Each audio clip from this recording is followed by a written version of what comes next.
Hello, Booktube. I've got a tag for you today. This is the Booktube Embarrassment Tag. This was created by Andy at Really Random Reads, and yeah, these questions are really fun. And let's get started. So, question one: a book that someone or something has made you feel embarrassed about liking. Um, no, I haven't feel. No one's ever made me feel embarrassed what I'm reading. Normally, because I don't really care what other people think about my reading, to be honest. Anyway, two: a book you're embarrassed about completely missing the point of. Ooh, for me, that's Agatha Christie. I like Agatha Christie now, but when I first read her as a teen, I really didn't get her. Like, I didn't like her mysteries as much. I think because this is gonna be sacrilegious to some, but my first favorite mysteries were Georgia Hayer mysteries, and I just felt Georgia Hayer done murder mysteries so much better than Christie at a certain time in my life. Like, I just feel like Hayer's characters were always like more defined and just more witty and well written than Christie's. Because I feel like when Christie, you know, doesn't put all of her effort into it, you can kind of tell when she's just going through the motions with a novel. But that for a while, I always thought Hale was a better murder mystery writer than Agatha Christie. But it took a while until I found some Agatha Christie's, like the big ones, like Death on the Nile, Murder Roger Ackroyd, and like the major ones that I was like, oh, I actually kind of like Christie now. But they're kind of on the same level now, Hayer and Christie, in terms of murder mystery, because I love them both. Um, Question three: a book you've been embarrassed slash would be embarrassed to be seen reading in public. Um, I don't have any. I've read everything. I Whenever I'm out in public, I read whatever I have.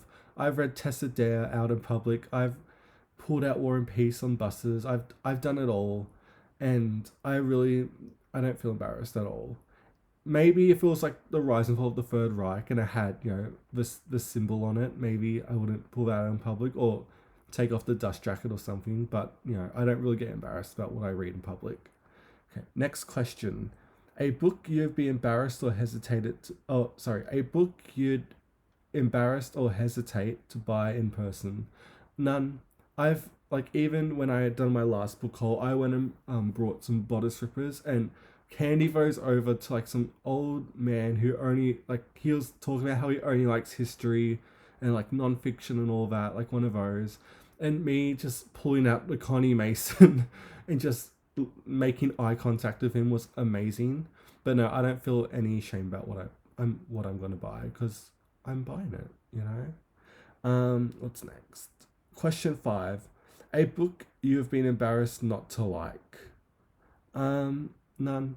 I feel like I'm really like I have my opinions and that's what I think about them. No, not especially liking. Nah, this you don't get embarrassed about what you don't like. Six: a book cover you find embarrassing. And there's a couple here. I always felt bad. This is more like if I was an author and these covers were like the covers of my books, I would be so embarrassed. The first one, and these are gonna be cartoon romance covers. Like some of them are really good, but then some of them just suck, and you can always tell the difference when they're good and bad. Like the one I just pulled out right now, David Leviathan's Two Boys Kissing. I've never liked this cover, but it's like the only edition I can find this book in, and yeah, this sucked. Um, Also, the runners up for this, Ali Hazelwood's The Deep End is so ugly. I swear it's AI in terms of the finger placements and all that, but like the neon colors, I looked when it first came out, and because I ebooked it, I was like, oh, that's pretty ugly. But when I went and saw it in person, like I didn't even like pick it up because it was so ugly, and I looked away. But then she also has more ugly covers, like Checkmate. It looks half done, and yeah, so Ali doesn't have the best covers a lot of the time. Okay. Question seven: a book or books you feel embarrassed not to have read. Maybe not embarrassed I haven't read yet, but just shocked I haven't gone to them yet, and that's The Aeneid by Virgil. I've done so like the majority of the major like ancient works, but I just haven't gotten to Virgil yet. Like I literally could not tell you what the Aeneid's about at all. Anyway, 8. An author or genre you're embarrassed to like or have been embarrassed to like in the past. Um, None really. I just like what I like. I don't know. I don't really care what other people think about what I read. Maybe. Oh no, actually, I'm trying to think. Nah, none. There's none. 9. Show or tell us about an embarrassing bookish object. I've got none. I don't understand why you'd have bookish related, stuff like that when you can just have books, pretty much. So there's none there. 10.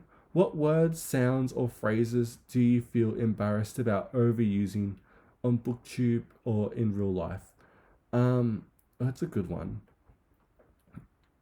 None for Booktube really. In life, when I always instead of saying hi, I randomly go like ahoy hoy, and to my bestie, and that's um embarrassing. But that's really it. I don't know really. Let me know in the comments if there's anything embarrassing that I do on my channel, because that'd be really fun to know. And 11, tag people. I'm not going to tag anyone in particular, but if you like the questions, I've linked them below in the description or whatever. And yeah, do this tag because it's really fun. And that was the Booktube Embarrassment Tag. Thank you so much for watching Booktube, and I'll see you next time.